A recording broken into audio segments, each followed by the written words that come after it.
Nous nous apprêtons à voter une nouvelle fois l'état d'urgence sanitaire, c'est-à-dire donner les pleins pouvoirs en réalité au gouvernement pour une nouvelle période de 6 mois.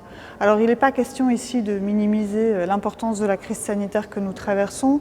Les hôpitaux commencent à se remplir, la situation s'aggrave, on le voit de jour en jour, mais le problème c'est les pleins pouvoirs qui sont donnés au gouvernement après la crise, le fiasco des masques, après le fiasco des tests, après les aberrations des jauges dans les stades de rugby ou de foot à 1000 personnes quand certains peuvent contenir des dizaines de milliers de personnes.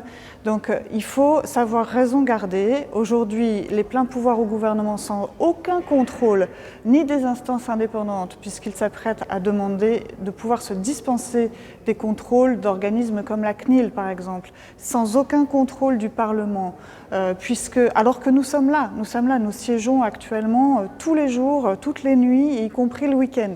On a démontré au niveau du Parlement qu'on pouvait être là dans l'urgence et être convoqué en urgence, mais le gouvernement préfère évidemment avoir les pleins pouvoirs, préfère avoir des possibilités d'agir sans rien demander à personne. Je ne suis pas sûre qu'il soit souhaitable aujourd'hui de leur accorder ces pleins pouvoirs.